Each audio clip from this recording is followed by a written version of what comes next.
Welcome to Tosche Station. We're talking Star Wars. And today, we're talking about pros and cons of Star Wars Episode VII. What does J.J. Abrams have to worry about after all?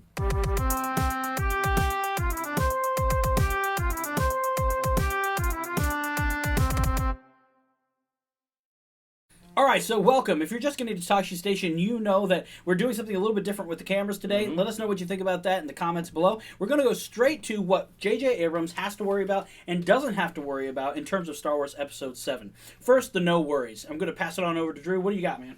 Well, I think that, first of all, the technology side of it. Biggest problem with the prequels, or at least one of the biggest, there were plenty of problems, but as far as the prequels are concerned, one of the things was that they were so advanced with technology, and they were really ahead in ways that made it kind of not believable that it was even the Star Wars universe. And mostly with 2 and 3, we saw a lot of that different kind of technology and stuff. Now, JJ's situation is different because it's in the future.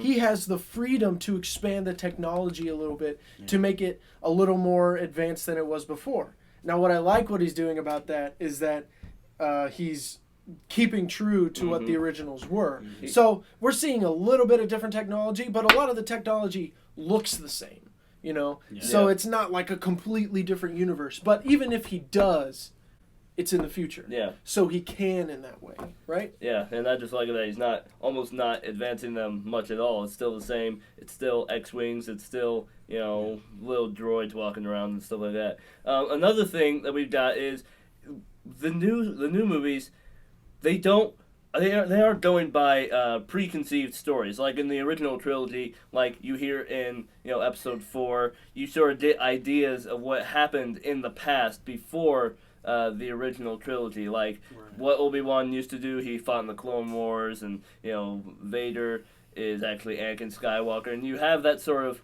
rough idea of what sort of things happened in the past. Now we're starting like totally fresh. We have the original trilogy to go off of, but for the most part, it's a completely new story, and I think that gives them a lot more freedom to do all sorts of fun stuff. Yeah, absolutely. And of course there are the books. There are some books that have been written, some even canon that's been written, but I know that canon, for the most part, has not been accepted as far as the movie canon. So we're getting to see him take it in a completely different direction if he wants to, and I think, we'll kind of see. I mean, we all know Han and Leia are together, right? Not necessarily. I would assume so. Because that's a part of the books. Who knows? You never know. There's one way he could really take everyone off. But I digress on that. Let's move forward. The last thing I want to say about the things he doesn't have to worry about, I'd love all your opinions on this. George Lucas. J.J. Abrams does not have to worry about George Lucas. And isn't that nice? Aren't we glad? Well, and that's for one of the same reasons as he doesn't really have to worry about preconceived ideas. Is that George Lucas's ideas were really, they were basically ignored by Disney and the people who are working on Episode 7. So it's an entirely new story, along with the books that may or may not be pulled from, or along with the video games that may or may not be pulled from. J.J. Abrams has total freedom. George Lucas is not in control at this point. So J.J. and Lawrence Kasdan both are kind of taking reins of that. So the separation from the creator is really going to benefit in terms of fan power, I would call it. Yeah, and I have to say though, I give props to George Lucas because he's amazing, and he's done some amazing movies, and he brought us Star Wars. So thanks, George. But I do appreciate the difference in direction and how they have severed some of those ties. I do think that ultimately it'll be better for the Star Wars universe in that sense. Now, we've talked about over CGI. George Lucas he's all about the CGI. Yeah. He's all about that side of movie making. You think about directors that focus on different things, and he's become about the effects, and that's frustrating. I think for something like Star Wars that was so story-driven and so, I would say, people-driven, because it wasn't even the story as much as it was Han, Luke, Leia, Chewie, he created literally 10 iconic characters in one movie. How do you do that? Well, you have amazing characters. And so, that being said, I appreciate that we're getting somebody who seems to be returning to that kind of storytelling. I hope. We'll get to see, but I think that'll be really good that he doesn't have to worry about that influence. Absolutely. Yeah. All right, let's move on to the sort of worries we've got. So there are no movie is without flaw, and no movie is without worries. So the first thing we've got is the modern fan of Star Wars is all about the Force, is all about the Jedi, and don't get me wrong, Jedi are awesome, but that's not what Star Wars started out as. Star Wars started out as, the war between the Empire and the Rebels, and, there were starships and fighter pilots and all, it was a sci-fi. And then there was the Jedi in between all of that. And they were a force for good, but they were not the central force in the movie. Can we say the Jedi were in the midst of it? Yeah. They were a part of it. And I think that one of the things the prequels just got stuck with was this funneling everything through the Jedi concept all the time. And I love, the amount of time spent on Luke's actual Jedi stuff. Because, frankly, we don't spend much time on it. We do get to see a lot of really neat stuff between him and Yoda and training on Dagobah. That's great. But when it comes down to it, the major leaps he makes as far as a Jedi are all in between movies. They're not directly in them. It's not about that. It's about the greater conflict that's happening. And how the Sith they've brought up this gigantic empire by political means. I mean, Senator Palpatine was Senator Palpatine, and then he became Chancellor, and then he dispelled the council. I mean, holy cow. I mean, there's so much political element there. There's so much story to just funnel it through a Jedi. Which is sort of one of the cool aspects about Star Wars. Like, it's very, very political stuff, but at the same time, it manages to keep sort of a exciting structure and through all of that. And it's really cool to think about. Like, it's politics, people. Well, I think if they had kind of funneled it through maybe a different view than just the Jedi, it would have been a little more reasonable, to go with. But another topic that I want to bring up, something that J.J. Abrams has to worry about, is the fans. More specifically, the fans that have been previously disappointed with, the prequels and how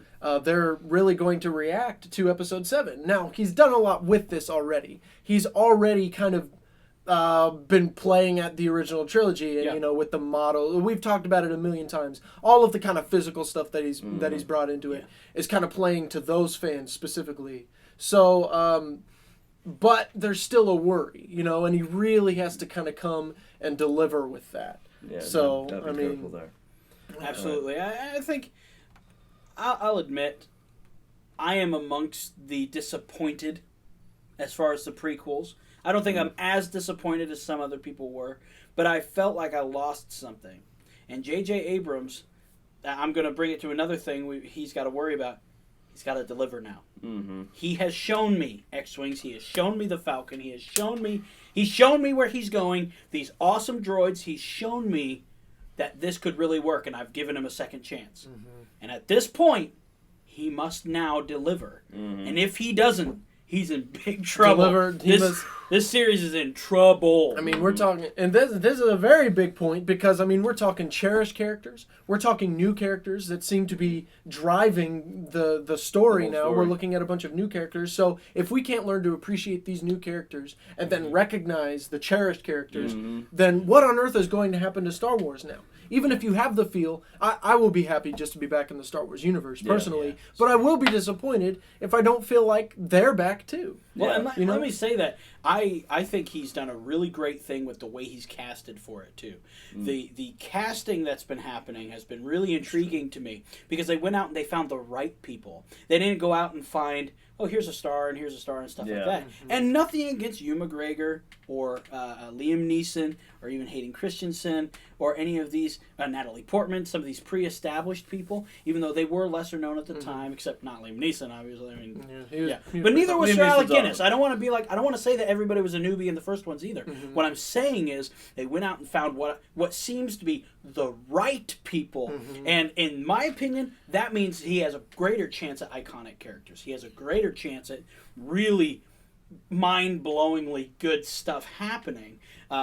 It's a greater risk, but also a greater payout if you've done your job right. Exactly. And they do have some established people in Episode 7 as well. Absolutely. Obviously, Andy Serkis and even Adam Driver has had some pretty good success up to this point. And there's that other guy, I think his name's Harrison Ford. He's done a few things. Wait, who? He's done a few movies. I never, well, you I've heard of know, him. the returning people are pretty well established, Yeah. I think. Yeah, So- no. Well, there are a bunch of balances to be struck in the Yeah, new movies. absolutely. Okay, so A any whole other bunch. notes? Anything else as far as worries or non-worries that you have for what you think JJ's got to be thinking about right now? Well, I mean, I'm not really worried in general. Just I trust J.J. Abrams a lot. You can tell even watching the Star Trek movies and how masterfully he made those and how incredibly he tied them into the universe that we know of. And then you hear the fact that he's more of a Star Wars fan than a Star Trek fan. You get some good vibes there. So I'm staying cautious, but I'm not necessarily that worried. Well, he's going to be critiqued from every angle on That this. is true. And, he really has to discern what and what not he has to be worried about. That's part of the reason for the video. But it's extremely important for him to focus on the characters. Because we know already that, even up to this point with the previews, he's established the Star Wars universe. Now we need the characters. We need the characters and we need the story. So if I was to give two big things, characters and story are really important. Absolutely. So I think if I was going to throw down with JJ, I would ask him to make us smile, but don't try too hard. Yeah. And I think that's something that I'll admit I'm not worried about J.J. Abrams either. I'm not. I'm really not. And I'm watching this guy do everything right. Mm-hmm. So I'll put on the back of that he's got Disney on his side, and Disney, I think, is making a change. A long time ago when I was younger, we saw Disney start to take back row seats there's this little company called Pixar who started coming up and doing things right, and Disney's going, what's going on? Our movies aren't selling like they should, because they were making somewhat in a can kind of films. Well, now you've got Disney's turned all that around. You've got their Marvel stuff that they're just like blowing our minds with all the time. And I think that they're putting that kind of energy and care into the Star Wars universe as well. And can I just say, Disney World is going to be the coolest place ever. Yeah. Ever. We're They've got going. Marvel, Star Wars, and all the Disney stuff. Just live there. That'd be good. Too. Yeah, if you want to meet us, we'll be there during Star Wars weekend. Absolutely. Very Okay. possibly. Hey, what'd you think about the video? Let us know in the comments below. Again, thank you so much for watching. Yeah. Also, be sure to subscribe and check out some of our other videos as well. We'll have them down in the description below. And as always, may the Force be with you. May the Force be with you. May the Force be with you.